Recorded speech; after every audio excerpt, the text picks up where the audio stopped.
जय शिवराय.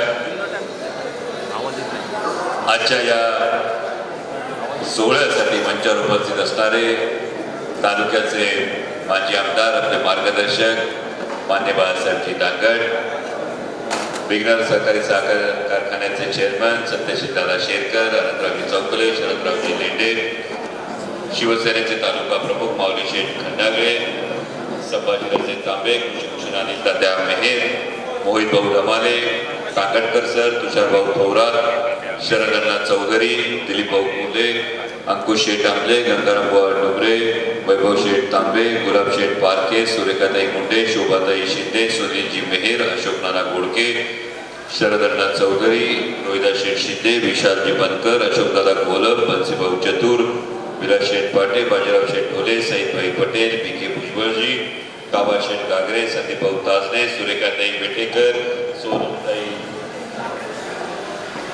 सोनलताई शेटे, चैत्रालीताई केंगले, अर्चनाताई भुजबळ, प्रमिलाताई शिंदे, निलिमाताई तांबे,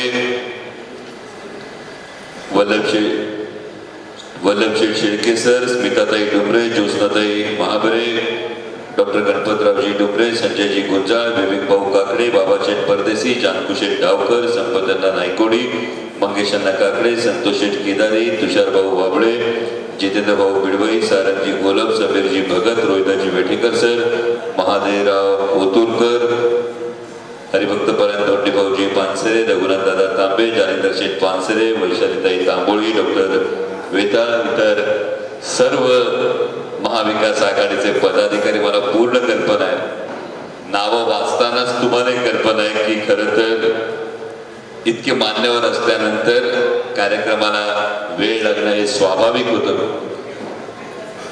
सर्व पत्रकार बांधव, खाली बसलेले सुद्धा अनेक मान्यवर आहेत आणि सुरुवातीला आपल्या सर्वांचं मनापासून आभार व्यक्त करतो. तुम्हाला नेमकं काय ऐकायचंय, विशेषतः तुम्हाला नेमकं काय ऐकायचंय आणि स्टेजवरच्या नेमकं काय एवढ्या लवकर ऐकायचं नाहीये त्याची मला पुरेपूर कल्पना आहे. पण सगळ्यात आधी तुमच्या सगळ्यांचं मनापासून आभार मानतो, कारण मगाशी लेणे साहेबांनी जो विषय सांगितला तो मला तुमचा प्रत्येकाचा अभिमान आहे. म्हणजे एका केंद्रीय मंत्र्यांनी मला कोल्हापूरमध्ये सभेला गेलेला असताना हा प्रश्न विचारला होता, तुझं मतदान कसं झालं. त्या मान्य केंद्रीय मंत्र्यांना सर मी सांगितलं की अजून माझं मतदान बाकी आहे. ती तारीख होती, मला वाटतं 4 तारीख होती, 4 मेची. त्यांना सांगितलं माझं 13 तारखेला मतदान आहे. त्यांनी कोपरापासून हात जोडले आणि मला सांगितलं, अरे जिल्हा परिषद आणि महानगरपालिका लढवताना वॉर्ड सोडून कोण शेजारी जात नाही, तू खासदारकी लढवत असताना 8 मतदार संघांमध्ये प्रचार करतोयस. माझं उत्तर तेच होतं जे आजही आहे, ती तुमची ताकद आहे, तो तुमच्या प्रत्येकावरचा विश्वास आहे. कारण तुम्ही सगळ्यांनी ज्या पद्धतीने निवडणूक हाती घेतली होती त्यामुळे केवळ हे शक्य झालं. आदरणीय शरदचंद्रजी पवार साहेबांनी जो एक संघर्षाचा मूर्तिमंत एक उदाहरण समोर ठेवलं होतं, त्यानंतरचा हा संपूर्ण प्रवास आहे.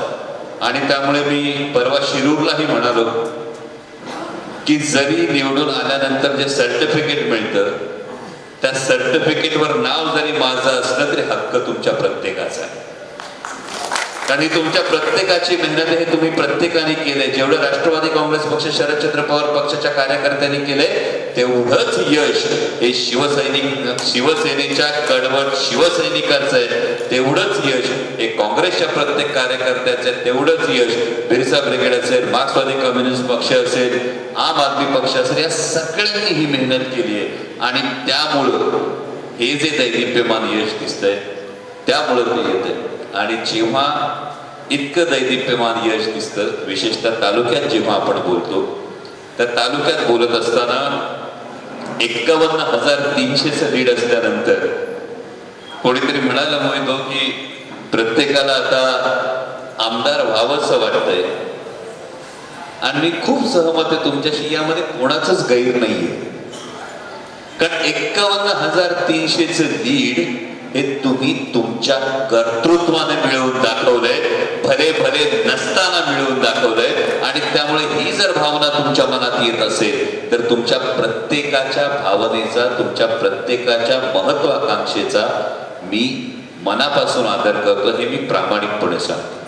सुरुवातीला अनेकांनी सांगितलं, म्हणजे बाबाजी शेटने सांगितलं आभार दौरा केला पाहिजे. कार्यकर्त्यांनी आपापल्या भागात अधिकाऱ्यांच्या बैठका ज्या होतील त्यावेळी आपण असायला पाहिजे. आमच्या दिलीप भाऊंनी सांगितलं की विधानसभेचा उमेदवार हा महाविकास आघाडीचाच असला पाहिजे. याच्यावर माऊलींनी फार हुशारीने स्टेटमेंट केलं होतं. म्हणजे बाकी सगळ्यांनी लढताना सांगितलं महाविकास आघाडीचाच असला पाहिजे. तिथं काळ्या दगडावरची रेघ आहे. म्हणजे उमेदवारच नाही तर आमदार सुद्धा महाविकास आघाडीचाच असणार आहे. पण माऊलींनी त्याला जी पुस्ती जोडली, त्या पुस्तीवर मी नंतर येणार आहे की आमदार महाविकास आघाडीचा असणार आहे, पण तो आयात नको हे समजायला आणि हे समजवून द्यायला आणि हे अचूक टायमिंग साधल्याबद्दल माऊली मी तुमचं मनापासून अभिनंदन करतो.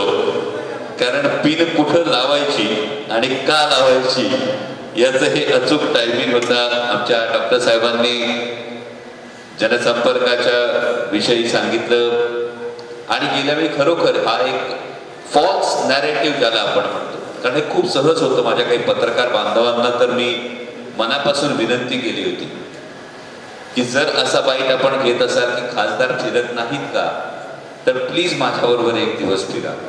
कारण मी त्यांना गमतीने काय मी एक गोष्ट म्हणायचो की कसं होतं की बाईट घेऊन हा प्रश्न विचारणं एक भाग असतो, पण समजा एका विधानसभा क्षेत्रामध्ये एक आमदार साधारणतः सुखदुःखात सामील होणं हे स्वाभाविक आहे, ही गरज आहे. आणि हे होत असताना 4 ते 5 दशक द्या. मला वाटतं व्यासपीठावरची जवळपास सगळीच मंडळी तालुक्यामध्ये दुर्दैवानं या दुःखात सहभागी होत असताना 4 ते 5 दशक द्या, साधारणतः 25 ते 30 लग्न, हा जनसंपर्क तुमच्या प्रत्येकाचा दांडगा आहे. जेव्हा मी याला माझ्या त्या पत्रकार बांधवांना सांगितलं की हे केलं पाहिजे हे मलाही कळतंय, फक्त याला 6 जर गुणलं तर त्या 24 ते 30 दशक्रिया आणि साधारणतः 25 ते 150 लग्न हे एका दिवसात ह्युमनली कसं पॉसिबल होईल याचा जर आपण विचार केला तर मग त्या गोष्टीचा आपल्याला एक वेगळा अँगल शोधावा लागतो. आणि डॉक्टर साहेब खरंच आज मी जरासा थकलोय, कारण 11 वाजल्यापासून आंबेगाव तालुक्यामध्ये मनसरमध्ये आंबेगाव तालुका आंबेगाव शिरूर विधानसभेचा जनता दरबार सुरू होता. 11 वाजता जे बसलोय ते 5 वाजता जागेवरून उठलोय.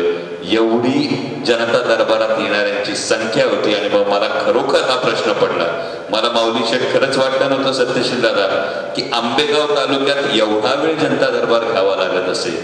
कारण तिकडे काहीतरी दर रविवारी पण काहीतरी गोष्टी चालायच्या असं मी ऐकलं होतं. आणि त्यानंतर माननीय मंत्री महोदय असताना सुद्धा एवढ्या मोठ्या प्रमाणावर सर्वसामान्यांना त्यांच्या समस्या घेऊन लोकप्रतिनिधीकडे यावं लागत असेल तर मी मनापासून तुमच्या सगळ्यांचं पुन्हा आभार मानतो. कारण यामध्ये जनता दरबार घेतला म्हणजे तीर मारला नाही, ही कृतज्ञता आहे. नेत्यांना बाजूला ठेवून सर्वसामान्य जनतेने जी निवडणूक हातात घेतली होती त्या सर्वसामान्य जनतेच्या प्रती ही कृतज्ञता होती. आणि मगाशी मोहित भाऊंनी सांगितलं की ऑफिसच्या संदर्भातही काही ज्या तक्रारी होत्या त्याची दुरुस्ती आपण 100% करतो. माऊली शेटने अनेक प्रश्नांचा उहापोह केला. या सगळ्या प्रश्नांच्या संदर्भात खरं तर आता एवढा वेळ तो बोलण्याचा नाहीये. त्यात सत्यशील दादांनी फार महत्वाची गोष्ट सांगितली, ती म्हणजे काड्या टाकण्याचं काम किंवा एकजुटीमध्ये हा मिठाचा खडा टाकण्याचा प्रयत्न हा काही जणांकडून होतोय असंही हे आलं. आणि या सगळ्यामध्ये खरं तर लोकसभेला शरद अण्णांनी जी भूमिका सांगितली, मला वाटतं विधानसभेत त्यामध्ये काही फारसा फरक पडलेला नाही, पडणार नाही, पडू नये. ते वाक्य मी आधी हायलाइट करून ठेवलं आणि ते वाक्य होतं की लोकसभेला आम्ही ठरवलं होतं गद्दारी काढायची. आणि जर लोकसभेला ठरवलं असेल गद्दारी काढायची तर विधानसभेला विनाकारण कोणालाही सवलती का द्यायच्या हा सगळ्यात मोठा प्रश्न हा प्रत्येक कार्यकर्त्यासमोर. कारण 4 पद्धतीचे कार्यकर्ते आहेत त्यांनी, म्हणजे महाराष्ट्राचा विचार करतो ते फार जबाबदारीनं बोलतो. कारण जुन्नर तालुक्यात जे काही करतोय, जुन्नर तालुक्यात मी कोणताही अपवाद करू शकत नाही.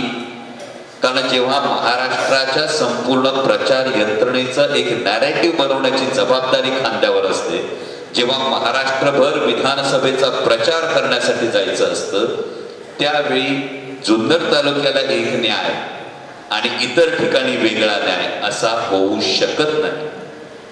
आणि त्यामुळे पूर्वीच्या स्नेहापोटी असेल, अडून अडून असेल, अचानक उफाळून आलेल्या प्रेमापोटी असेल, वरिष्ठांकडे जाऊन विनवण्या करणं असेल, मी कोणाच्याही भावनांचा अनादर करत नाही. काहींना घरवापसीचे डोहाळे लागलेले असतील,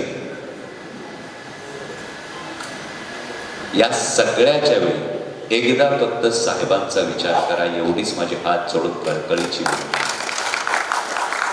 म्हणजे ज्या माणसानं दोन्ही हात मोकळे सोडून अक्षरशः उधळलं, त्या माणसाला जेव्हा सगळ्यात जास्त आवश्यकता असते तेव्हा तुम्ही हात सोडून जाता, आणि तेव्हा हात सोडून दिल्यानंतर आता जर अचानक तुम्हाला अशा कुठल्याही प्रेमाचे उमाळे फुटत असतील, तर माझी त्या प्रत्येक कार्यकर्त्याला विनंती आहे,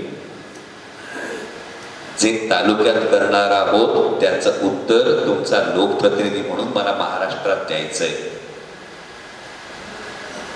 जर तालुक्यात मी एखाद्यासाठी दार उघडणार असेल, तर मला महाराष्ट्रात उत्तर द्यायचंय की इतर ठिकाणी दार का उघडलं नाही. कोणत्याही मोठ्या नेत्याला फोन लावत असताना, कोणत्याही मोठ्या नेत्याचं दार वाजवत असताना या जबाबदारीचा प्रत्येकाने विचार करा, अशी माझी हात जोडून कळकळीची विनंती आहे. कारण लोकसभा निवडणूक लढवत असताना सुद्धा जेव्हा मला नेत्यांनी प्रश्न विचारला होता की लोकसभा लढवत असताना बाहेरच्या 8-10 मतदारसंघांमध्ये का जातो, तेव्हा फक्त एक दृश्य होतं लेंडे साहेब, एक दृश्य होतं. उरळी कांचनच्या सभेमध्ये आदरणीय पवार साहेब येऊन बसले. पवार साहेबांनी नॅपकिन ओला केला आणि चेहऱ्यावरून फिरवला. फक्त पवार साहेबांनी चेहऱ्यावरून नॅपकिन फिरवलं, त्या क्षणी ठरवलं आपली जर सीट कुर्बान करायची असेल तर करायची, पण साहेबांच्या या संघर्षामध्ये खारीचा का होईना वाटा उचलायचा, आणि म्हणून 8 लोकसभा मतदारसंघांमध्ये फिरलो. मग असं काय घडलं महिन्याभरात? असं काय घडलं महिन्याभरामध्ये की काही जणांना स्वतःच्याच विषयीचा आत्मविश्वास वाटेनासा. आणि जर हेच आपल्याला करायचं असेल तर मी फक्त एकच सांगतो, 4 पद्धतीचे लोक. एक, समजा तुम्हाला निर्णय घ्यायचा, तुम्ही ठरवा. अशोक नाना हे पहिली पद्धत आहे, टाईप ए म्हणून. टाईप ए, ज्याने जीवापाड आदरणीय पवार साहेबांसाठी काम केले, ज्याने महाविकास आघाडीसाठी काम केले, ज्याने सगळ्या दबावाला झुगारून, बघाशी दिलीप भाऊंनी तो उल्लेख केला, या सगळ्या दबावाला झुगारून ज्यांनी काम केलंय, आणि जेव्हा 51,300 लीड मिळालं तेव्हा आपण स्वतः खासदार झाल्याच्या थाटात तो नाचलाय. हा माझा प्रत्येक कार्यकर्ता हा टाईप ए मध्ये. टाईप बी मध्ये ते कार्यकर्ते ज्या टाईप बी मधल्या कार्यकर्त्यांनी पडद्या आडून मदत केली. असे अनेक नाव आहेत, ज्ञात अज्ञात अनेक नाव आहेत ज्यांनी पडद्या आडून मदत केली. टाईप सी चे एक कार्यकर्ते जे आपली कुठे निवडणूक आहे, आपण आपलं तटस्थ राहू, आपण इकडे येणार, आपण तिकडे येणार, असे टाईप सी चे कार्यकर्ते. आणि टाईप डी चे काही कार्यकर्ते आहेत, त्या टाईप डी च्या कार्यकर्त्यांनी पूर्णपणे आपलीच निवडणूक असल्यासारखी पूर्णपणे विरोधात काम केलेलं. आता तुम्ही जर पक्षश्रेष्ठी असाल तर तुम्ही टाईप ए ला प्राधान्य द्या, बी ला द्या, सी ला द्या का डी ला द्या? हा, का डीला? एला की डीला? नक्की?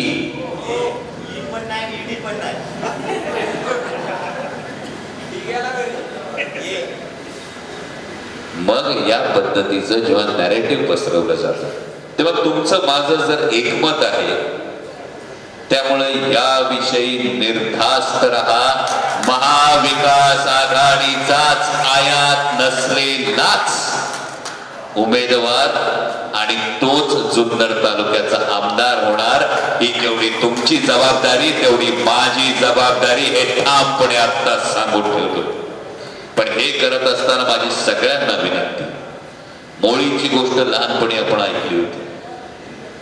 51,300चं लीड एकट्या अमोल कोल्हेचं लीड नाही. 51,300चं लीड एका जिल्हा परिषद गटाचं लीड नाही. 51,300चं लीड हे आपलं महाविकास आघाडीचं लीड. हे महाविकास आघाडीचं लीड होत असताना, संपूर्ण राज्याचा विचार होत असताना, जागा कोणत्या पक्षाला जाणार अजून ठाऊक नाही. मगाशी बहुतेक संदेशी दादा म्हणाले लवकर उमेदवार जाहीर करा.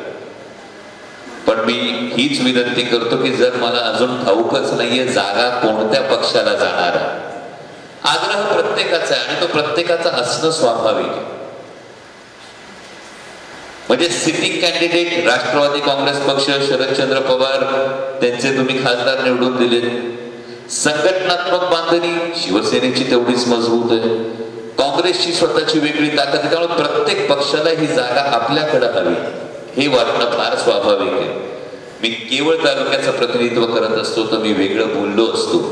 पण जेव्हा तुम्ही महाराष्ट्राचं चित्र बघता तेव्हा एक गाठ सोडण्याच्या नादात तुम्हाला 15 गाठी मारायच्या नसतात, ही गोष्ट लक्षात येते. आणि म्हणून फार जबाबदारीनं आपल्याला पावलं टाकायची.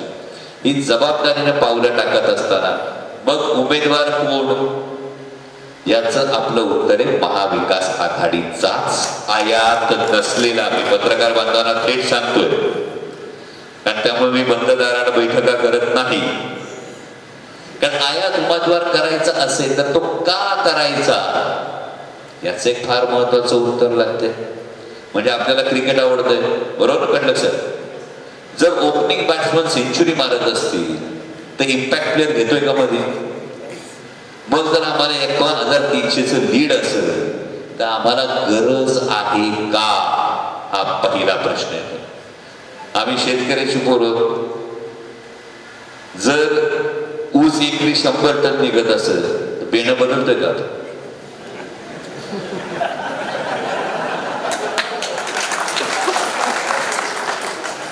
ऊस एकरी 100 टन निघत असताना आपण बेणं बदलत नाही. ज्या छत्रपती शिवाजी महाराजांचा आपण काय उल्लेख करतो त्या छत्रपती शिवाजी महाराजांनी फार मोठे आदर्श घालून ठेवले. छत्रपती शिवाजी महाराजांच्या इतिहासामध्ये तुम्ही एक गोष्ट बघितली असेल, सरसेनापती नेताजीराव पालकर काही कारणामुळे महाराजांची साथ सोडून आधी आदिलशहाकडे गेले, त्यानंतर औरंगजेबाकडे गेले, त्यानंतर औरंगजेबाने त्यांचं मोहम्मद कुली खान म्हणून धर्मांतर केलं. छत्रपती शिवाजी महाराजांनी नेताजी पालकरांची घर वापसी केली. आठवते? आठवते सगळ्यांना? नेताजी पालकरांच्या मोहम्मद कुली खान मधून त्यांना पुन्हा हिंदू धर्मात घेतलं. सामाजिक क्रांती होती ती. आता तुम्ही म्हणाल छत्रपती शिवाजी महाराजांनी घर वापसी केली, मग हा आदर्श डॉक्टर अमोल कोल्हे आता का सांगताय? तर याचं उत्तर असं आहे की त्यानंतर जरी घर वापसी केली असली तरी छत्रपती शिवाजी महाराजांनी नेताजीराव पालकरांना मानाचं पान दिलं, पण पुन्हा सरसेनापती केलं नाही. हा इतिहास आहे महाराजांचा. हा इतिहास लक्षात ठेवणं तितकंच गरजेचं आहे. आणि म्हणून तुम्हाला सगळ्यांना विनंती, या पद्धतीची जर आपण एकजूट टिकवली, म्हणजे मला एका कार्यकर्त्याचा परवा फोन आला. त्या कार्यकर्त्याने मला असं सांगितलं की आपण विचार केला पाहिजे.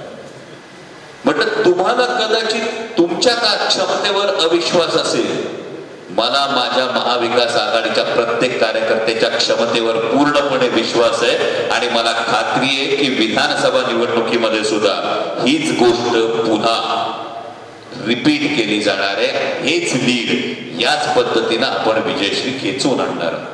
आणि हे होत असताना जसं माऊली शेठ आपण म्हणालात की पालकत्वाची जी जबाबदारी, मी तुम्हाला सगळ्यांना शब्द देतो, शिवजन्मभूमीची मान खाली जाऊ देऊ नका.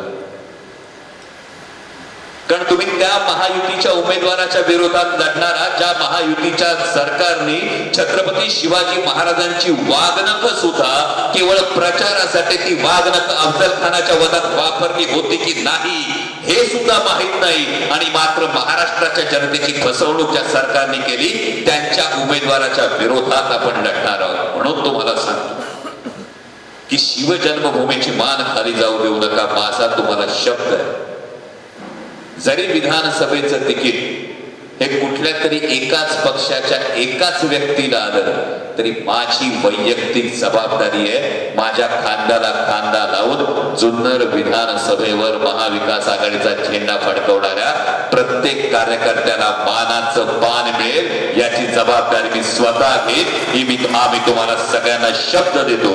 आणि पुन्हा एकदा आपणा सर्वांचं मनापासून आभार व्यक्त करतो. धन्यवाद. जय शिवराय.